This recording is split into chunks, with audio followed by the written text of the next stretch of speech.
तुम्हें कहा था सिकंदर, जो मैं चाहती हूँ वो हासिल कर लेती हूँ। इस बार जंग में किसी प्यादे को नहीं बल्कि खुद को उतार दिया है। अब देखते हैं कौन जीतता है, तुम या मैं।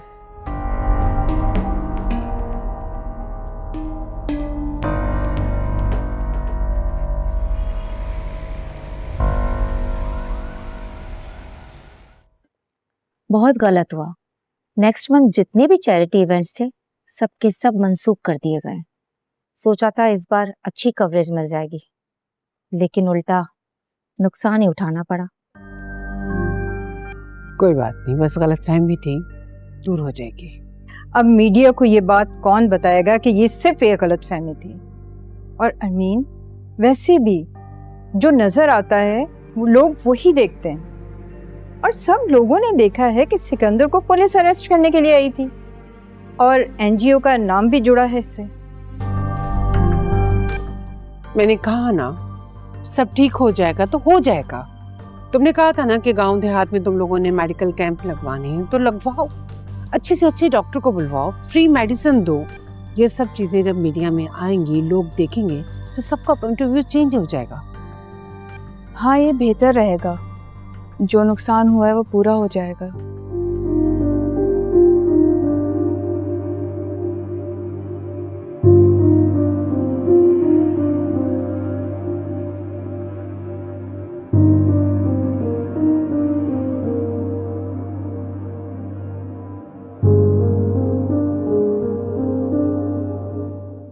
अरमीन, तुम इतनी अक्लमंद हो, फिर तुमने इस जैसी लड़की की शादी हमजा से होने कैसे दी? क्या करें, बच्चों की जिद थी ना, तो माननी पड़ी। हाँ, फिर भी तुम्हारे और इसके स्टेटस में जमीन आसमान का फर्क है। और वैसे भी ये लोग कोई अच्छे किरदार के लोग नहीं हैं।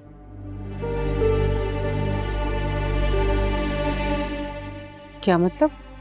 तुम्हें पता है, मेरी मेड बता रही थी नौशी, ये उसी के महल्ले में रहती थी।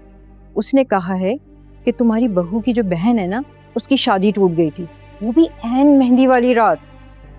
उसने किसी को बताया ही नहीं था और छुप के निकाह कर लिया था, और ऐन मेहंदी वाले दिन वो बात सबको पता लग गई। पता है, इतना हंगामा हुआ था और इतना तमाशा बना था कि बस। और वो उसके बच्चे की माँ भी बनने वाली थी।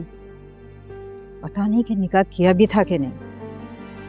ये जो छोटी घरानों की लड़कियां होती हैं ना, ये अमीर अमीर लड़कों को फांसती इसलिए हैं ताकि सारी जिंदगी ऐश करती रहें। मेरी मानो तो समझाओ हमजा को कि छोड़ दे इस लड़की को।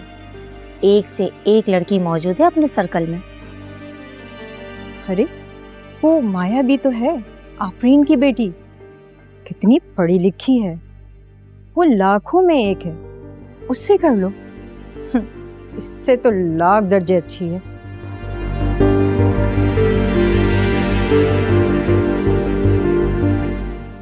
बेबी जी, चाय का सामान तैयार है, लाइन मुझे आपसे बात। ठीक है, तुम जाओ, आइए।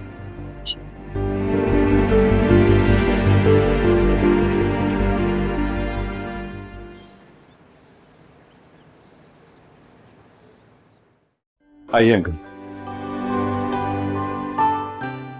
Oh, welcome, sir. Welcome. Wait.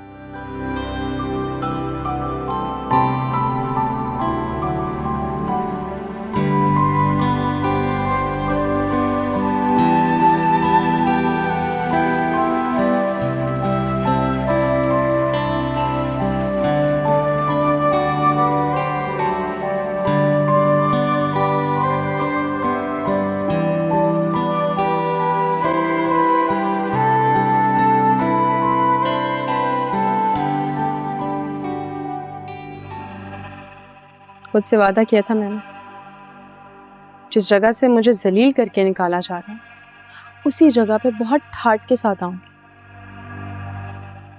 NC, यहाँ हूं मैं, कोई मेरा कुछ भी नहीं कर सका।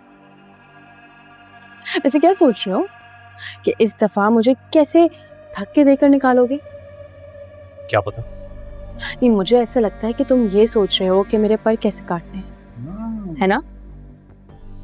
ना पड़ेगा, दिमाग है हाँ तुम्हारे पास, समझ जाती हो सामने वाला क्या सोच रहा है, और मेमोरी कितनी अच्छी है, सब याद रखती हो।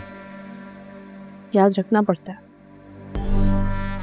जब इंसान के कान में जहर घोला गया हो ना, तो वो सारी जिंदगी जख्म बनकर चुभता रहता है और तकलीफ देता है। इसलिए सबका उगला हुआ जहर याद रखना पड़ता है। Wow, well said. और बोल दो, अभी जो जी में आ रहा है बोल दो, वक्त अच्छा चल रहा है तुम्हारा, एंजॉय करो। वक्त नहीं अच्छा चल रहा, वक्त तो अच्छा बनाया मैंने, एफर्ट्स किए, यू नो। तुम भी तो बहुत होशियार आदमी हो, तुम भी एफर्ट्स करो। याद है ना मैंने कहा था यही जगह थी, यही कॉरिडोर था, ऐसे ही तुम और मैं थे, और तुमने मुझे सलील करके निकाला था, और मैंने कहा था मैं आऊंगी, पूरे हक के साथ, ठाट बाट के साथ आऊंगी। And see, here I am. तुम कुछ भी नहीं कर सके मेरा, कुछ भी नहीं कर सके, बल्कि इस्तकबाल करने के लिए यहाँ मौजूद थे पहले से। ट्रू, आई एग्री, कहा तो था तुमने।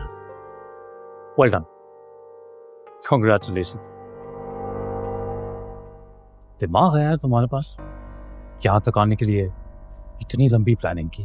करनी पड़ती है, जीत के लिए प्लानिंग करनी पड़ती है, वरना कोई भी कच्चा खिलाड़ी आपको हराकर चला जाता है। हाँ, पता है, बाजी वही होती है जो फेयर तरीके से जीती जाए। धोखा देकर, झूठ बोलकर कोई भी ऐरा गैरा जीत सकता है, right? Absolutely. Absolutely right. You know what? I'm impressed. मजा आएगा। पर क्या चीज हो यार तुम, देखने में एकदम मासूम और अंदर से एकदम सफाक। हर लड़की मासूम होती है, नरम दिल, लोगों का, रिश्तों का, मोहब्बत का एहसास करने वाली। एंड यू नो, सफाक तो उसे तुम जैसे दरिंदे बनाते हैं। Again. Right.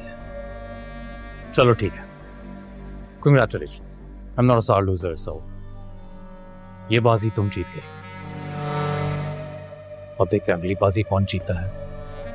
बाजी जीतने का दावा नहीं करूंगी, लेकिन हाँ इतना जरूर कहूंगी, बाजी जीतूं या ना जीतूं, एक जिंदगी जरूर बर्बाद होगी, और वो मैं करूंगी। तुम भी देखो, मैं भी देखूंगी, और सारा जमाना भी देखेगा। For you.